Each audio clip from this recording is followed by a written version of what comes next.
What do the games Street Skater, Mortal Kombat Gold, and Chocobo Racing all have in common? These three terrible games were all released in 1999, but they were not the year's worst games. At least, not according to Next Generation Magazine, who gave all three of these stinkers 2 stars out of 5.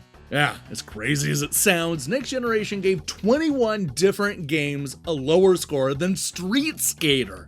I'm talking about the dreaded 1 star.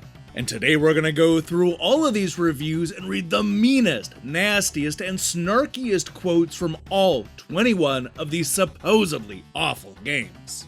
This is Next Generation's 1-star reviews, and these are the 21 worst games of 1999.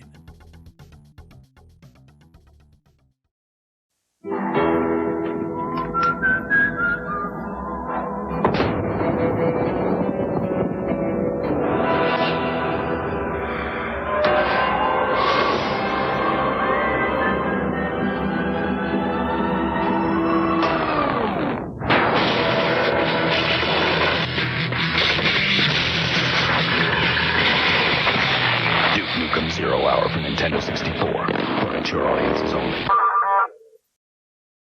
Up first, we have 3 Extreme on PlayStation.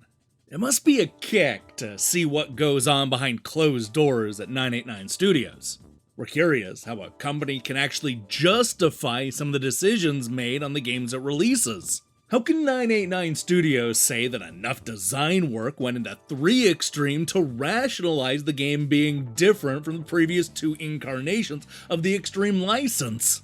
There's no way to dance around the fact. 3 Extreme is just road rash on skateboards, inline skates, and a BMX bike, and it's still not as good as Road Rash either.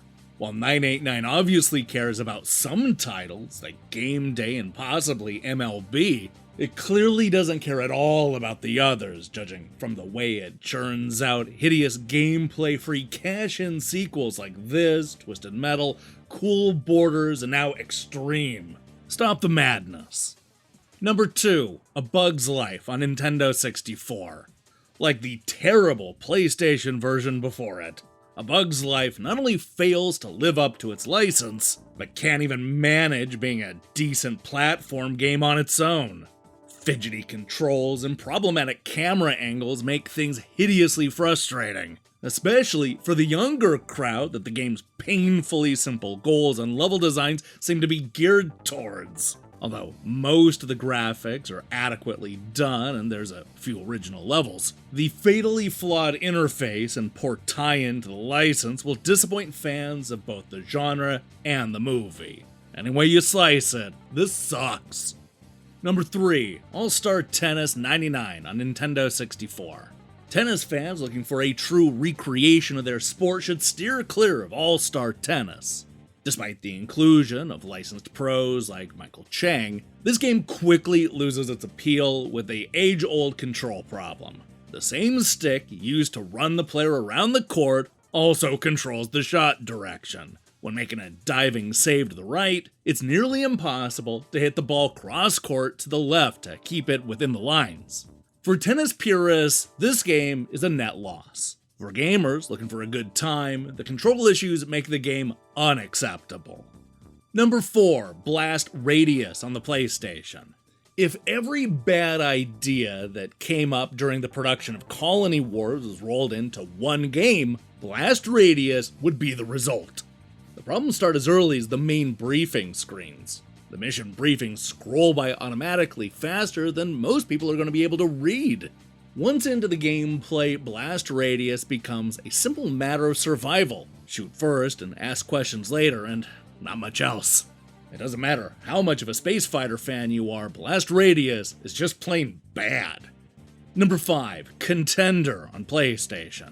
Never, it seems, has a game aimed so low and missed even that goal so spectacularly. Contender is everything that we dislike about poorly made games, and in fact, it rightfully earns the moniker of being a last-generation game. From the uninspired graphics to the sloppy and ill-thought-out gameplay, there's nothing in Contender that stands out as being particularly good, and quite a bit that's actually painful to experience. Sony should be ashamed for inflicting this abomination on the gaming public. Number 6, Corsair's Conquest at Sea on PC. Corsair's has promise. Who can resist a pirate game? But while it looks good and sounds good, it sure doesn't play good. The biggest problem is the absolutely terrible unit AI. For example, when two ships collide and the game switches to boarding mode, it's not unusual to see men just standing there doing nothing. Not flanking around and attacking the enemy, but just standing there waiting to be attacked. Winning a battle requires heavy micromanagement. Worse, once the game switches to the boarding mode, no other ship can affect the battle. From a strategy standpoint, this is ludicrous. Basically, the extra ships are just standing around and watching. If a little more work had gone into polishing the gameplay, this could have been a real gem. As it is, it's a lump of coal. Number 7, Deadly Arts on Nintendo 64. Every once in a while, a game comes out that makes you wonder what the company's motives were in releasing it. Somewhere, at some time in production, somebody important must have known that this game would be totally and utterly bad. Yet, the decision was made to continue the project. There's even a point when the company could have probably saved themselves some face and money by not printing the cartridge and leaving the game unreleased. Unfortunately, Deadly Arts has made it through all of these stages unchecked, and now has been inflicted upon the general buying public as a fighting game. Number 8, Demolition Racer on the PlayStation.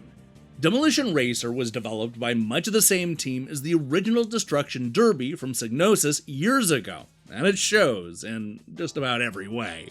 Although this game has some modern enhancements like shortcuts, the gameplay mechanics might as well have been transplanted whole and bleeding from Destruction Derby. Worst of all, the game is wildly inconsistent.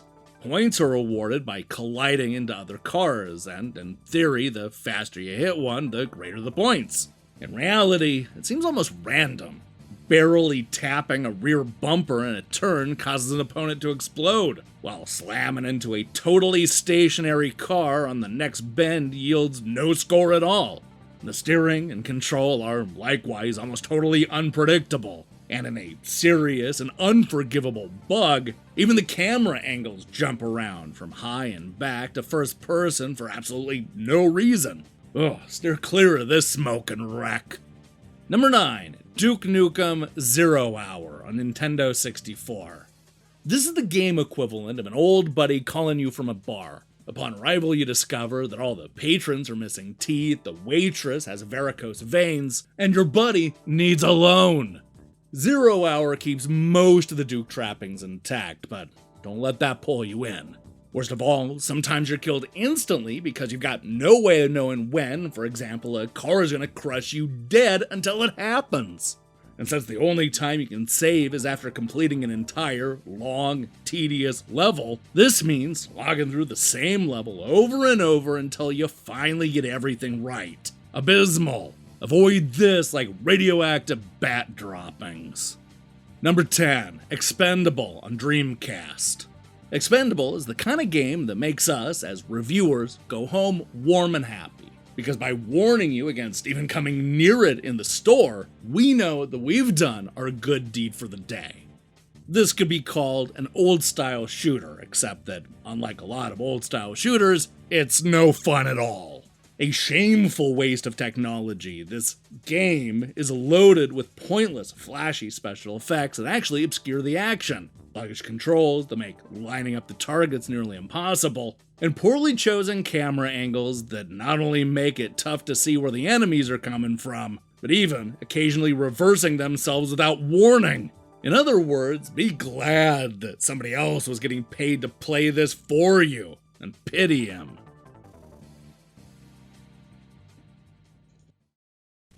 I want to love you, I want to hold you, I want to need you, and love you some more.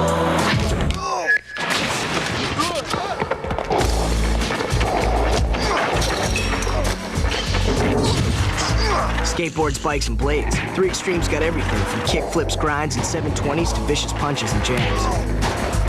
989 Studios.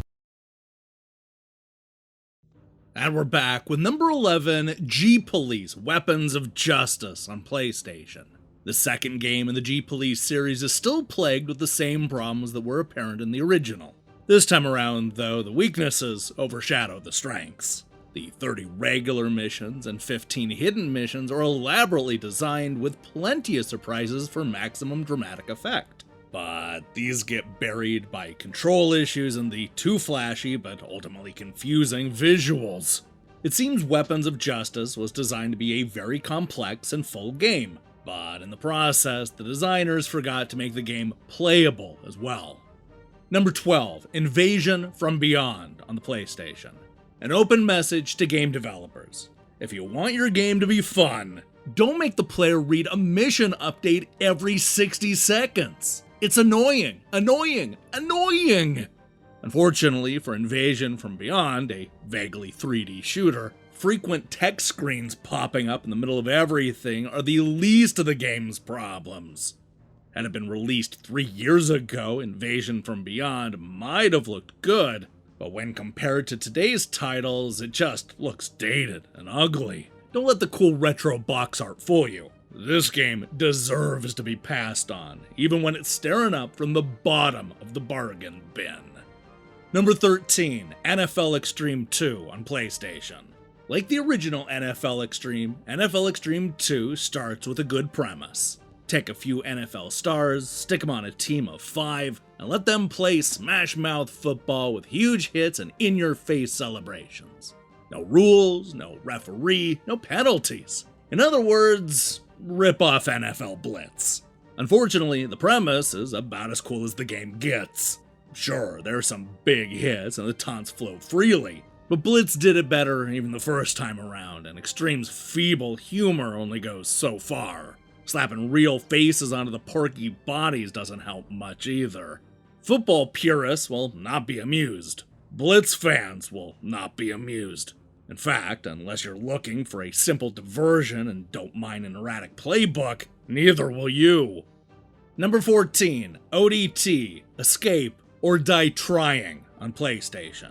This game is such an obvious knockoff of Tomb Raider that there are critical Tomb Raider features that aren't even mentioned in the manual, such as the fact that using the R2 button to walk keeps you from falling off of ledges. It would have been nice for them to let you in on that particular technique, because until you figure it out, you either have to creep along or fall a lot. Maybe they were saving it for the clue book. You can choose to play as one of 4 different characters, but the game is the same every time you play it, so there wasn't much of a point giving players more than one unless you're hoping for some added replay value. Die trying, or better yet, don't bother trying at all. Number 15, Cyberdeck on PlayStation. For a game that's been hyped for nearly 2 years, Cyberdeck arrives as a huge disappointment. Psygnosis delivered a game hampered with technical flaws and rough design that never even scratched the surface of its own potential. Apart from the technical problems, Cyberdeck also suffers from utterly bewildering level designs. As a hybrid title consisting of hoverboarding and platforming, there are more than a few areas that require you to navigate tricky paths that include large gaps and island-like platforms. If you had full control over your character, this would be a piece of cake. Instead, your character has his feet firmly planted on a board that can only really travel in 2 modes, full speed and stopped. Not only is it beyond frustrating to attempt to even survive such an area, but it's simply horrible game design to expect gamers to be able to do so. Number 16, Ring, The Legend of the Nibelungen on PC. An interactive adventure in the style of Myst and Riven, Ring attempts to capture the atmosphere and majesty of Wagner's operatic Ring cycle, except it fails miserably. The story becomes mere background for a series of puzzles that range from juvenile to simply impossible. The puzzles, unfortunately, have nothing to do with the actual story and ruin any atmosphere in the game. Graphically dark and stylized, the game looks very pretty, except for when anything moves. But luckily, that's rare, as you spend most of the time staring at backgrounds with spot animations on one character's mouth. Add to that a sleep-inducing point, click, die, reload interface, and it becomes an exercise in pure tedium. The music's nice, though. Number 17, Star Wars Episode 1, The Phantom Menace on PlayStation. Have you ever felt different? Do you have fantastic reflexes beyond that of a normal person? Can you sense enemies around you that you cannot see? Do you have inhuman patience? If so, you might be a Jedi and therefore qualified to play Star Wars Episode 1. Fear was developer Big Ape's ally with this one. Fear of the original idea, fear of fun, and fear of being technologically impressive. And after many hours of deaths and reloading, you'll begin to fear that you've made a bad purchase. And with that, fear leads to anger, anger leads to hate, and hate leads to suffering. This game is the path to the dark side. Number 18, Superman on Nintendo 64. Titus's new Superman title is essentially a cross between Pilot Wings and a third-person exploration game. The 3D environment vaguely representing Metropolis scrolls by at such an inconsistent speed and is so hampered by inappropriate camera angles that navigating becomes more of a chore than entertainment. Use of Superman's signature abilities is limited and, oddly, they can only be used by finding the appropriate power-ups. Making matters worse is the repetitive soundtrack that would likely annoy the real Superman's enhanced auditory senses to the point where he would strip the Earth of its atmospheric layer to avoid hearing it again. Hands down, the worst game in years. Anyone even remotely connected to this should be banished to the Phantom Zone, and all existing cartridges hurled into the sun. Number 19, Suzuki All-Star Extreme Racing on Dreamcast. Proof positive that exciting new systems don't always mean exciting new games, Suzuki All-Star Extreme Racing has the Suzuki team license, obviously, and some fairly decent graphics, but that's about it. In fact, on a whole, it's about as generic as they come. The races begin by being ridiculously easy, and there's very little challenge until about halfway through when the other riders start deliberately bumping you. Even so, once you get a hang of a given track, it's not hard to stay out in front, despite the nearly primitive physics model. There's a vague sense of speed and the control isn't bad, but mostly it's just pretty boring. Number 20, Twisted Metal 3 on PlayStation. Picking up where someone left off isn't easy in any industry, but when SingleTrack left Sony holding the rights to the lucrative Twisted Metal license, something terrible happened. Sony looked at 989 Studios to carry on the series, but where the new team took the game, you just don't want to go. Twisted Metal made a huge impact when the PlayStation first hit the market, but times and tastes have changed. Twisted Metal 3 offers nothing new. There's nothing to this game but the same drive-and-shoot action from level to level and no payoff to keep you interested. And finally, number 21, WCW Mayhem on Nintendo 64. It's sad when a game with this much hype ends up being just another clone of the genre's history. WCW Mayhem does sport one new gimmick that has the illusion of innovation, but there's nothing here that wrestling fans haven't already seen and have long grown bored with. Awful collision detection and a cheap, primitive grappling engine makes the actual wrestling pointless, and the much vaunted out-of-the-ring areas like locker rooms, parking lots, etc. are nothing more than just boxes with bad textures on them that add nothing to the gameplay.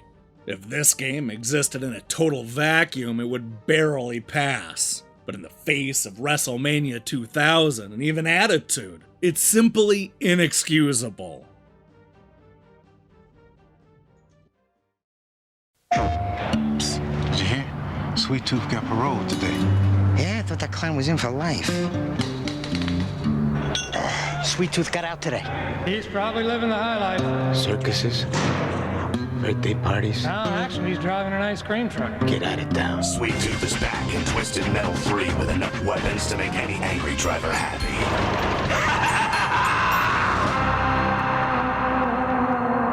You go, Sweet Tooth.